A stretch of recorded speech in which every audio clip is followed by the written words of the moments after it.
আমাদেরও আপনাদের খুব ভালো লেগেছে, খুব ভালো লেগেছে। আমরা এই সম্বন্ধটাই পাকা করতে চাই। তাহলে ছেলে মেয়ে দুজনের সঙ্গে কথা বলার পরই আমরা দিনটা ঠিক করব। হ্যাঁ, না মানে আপনারা বলছিলেন না যে হাতে বেশি সময় নেই, তো আমরা এমনি একটু পাঁজি টাজিগুলো দেখছিলাম আর কি উল্টো পাল্টে। ও এই মাসের ওই 15 তারিখে তো একটা দিন আছে, তাই না দিদিভাই? হ্যাঁ হ্যাঁ, তাই তো দেখলাম। হ্যাঁ, তাহলে আমরা এই 15 ধরেই এগোচ্ছি। আর এর মধ্যে সুরঞ্জনা তুই তাহলে নিজেরা কথা বলে নে। আচ্ছা, আমি বলছিলাম পরশুদিন বিকেল 5টায় হতে পারে? আচ্ছা, আমরা কি কোথাও পৌঁছে দিয়ে আসবো ওকে? আপনাদের আপত্তি না থাকলে আমি এখানে এসেও নিয়ে যেতে পারি। না না, কিসের আপত্তি বাবা, আমাদের কোনো আপত্তি নেই। আবার 7টা নাগাদ আমি বাড়িতে ড্রপ করে দিয়ে যাব। আমার আপত্তি আছে।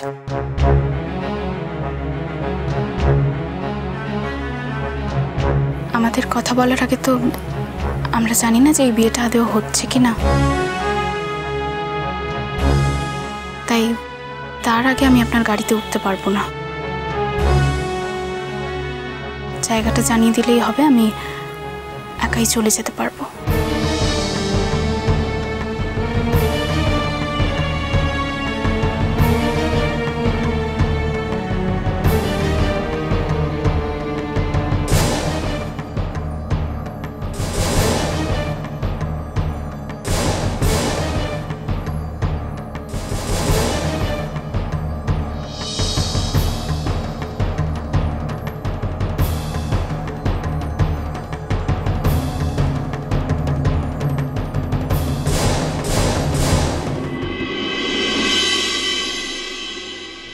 আমার প্রাণের পরে চলে গেল কে, বসন্তের বাতাসটুকুর মতো সে যে ছুঁয়ে গেল, নুয়ে গেল রে।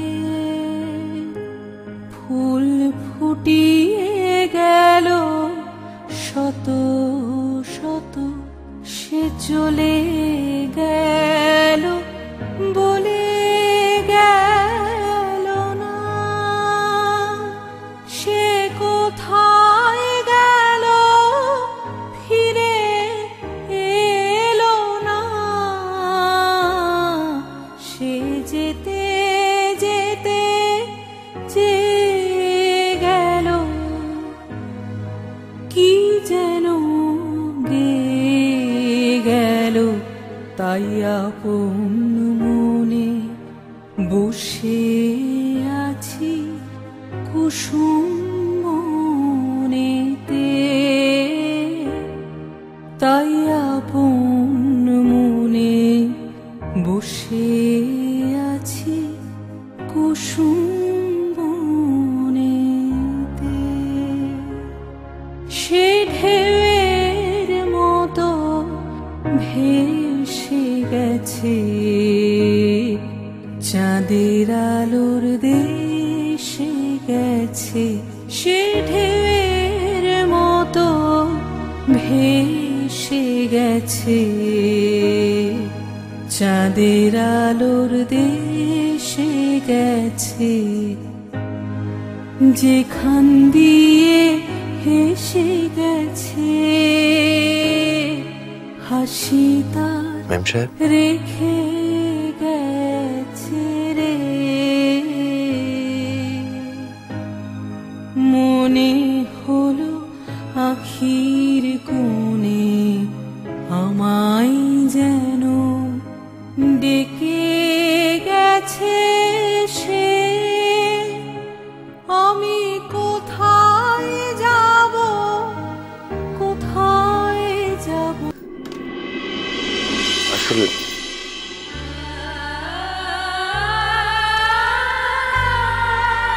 বিক্রম, আমার আজ জামিন হয়ে গেছে ব্যবসা। কিন্তু কালই যে আমাকে লয়ার বললেন জজ এখন ছুটিতে গেছে, না আসা পর্যন্ত কিছু হবে না? ভুল খবর। আসলে ওই জাজের বদলি হয়ে গেছে, নতুন জাজ। তার এজলাসেই আজ হিয়ারিংটা ছিল।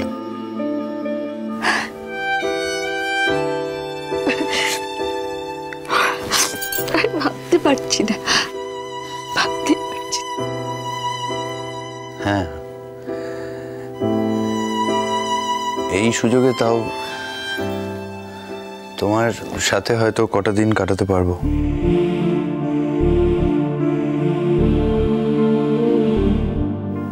ও,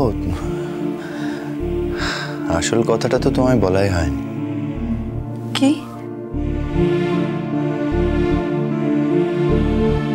আজ কোর্টে অদ্ভুতভাবে একজন অ্যাডভোকেট নিজের থেকেই আমার কেসটা লড়তে চাইলেন। সেটা আবার হয় নাকি? তাই হলো।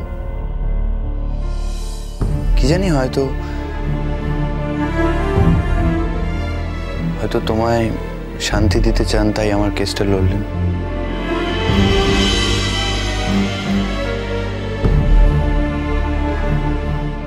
আমাকে শান্তি দিতে চায় মানে?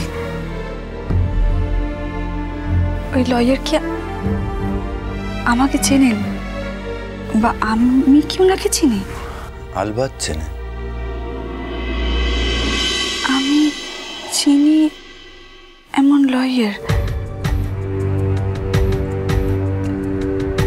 উনি আমাকে চেনেন? না চিনলে কেউ কারোর এত বড় উপকার করে ম্যাম সাহেব? কি বলো না? কেস কর।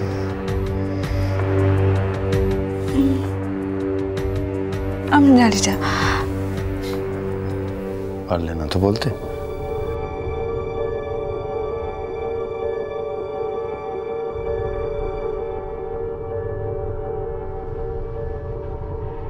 ধ্রুব সেন।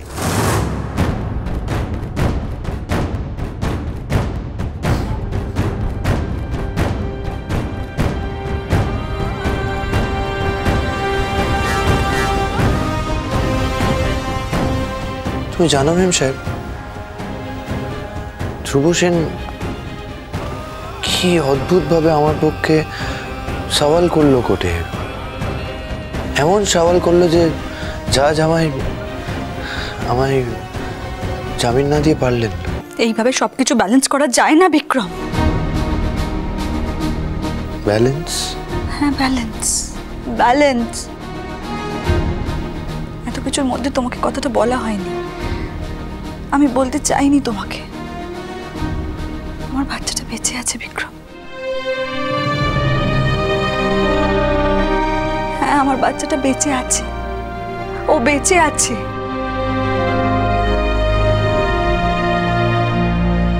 কি বলছো তুমি ম্যাম সাহেব? তোমার কথা যে সত্যি, তার কোনো প্রমাণ আছে তোমার কাছে? ও আমার সন্তান বিক্রম, আর প্রমাণ ছাড়া এত বড় কথা একটা আমি কেন বলবো? কিন্তু আমি তো মানতে পারছি না এটা। তুমি প্রথম থেকে সন্দেহ করেছিলে, আমি বিশ্বাস করিনি। দেখো ম্যাম সাহেব, আমি নিজেও ভালো মানুষ নই, খুব খারাপ, কিন্তু এরকম একটা জঘন্য কাজ কেউ করতে পারে আমি তো বিশ্বাসই করতে পারছি না। করতে পারে না? কাজটা করেছে। কে করেছে? তার নাম বলো, বলো আমায়। তার নামটা জানা খুব দরকার ম্যাম সাহেব, বলো। ধ্রুব সেন, ধ্রুব সেন, ধ্রুব সেন, ধ্রুব সেন, ধ্রুব সেন, ধ্রুব সেন, ধ্রুব সেন, ধ্রুব সেন, ধ্রুব সেন।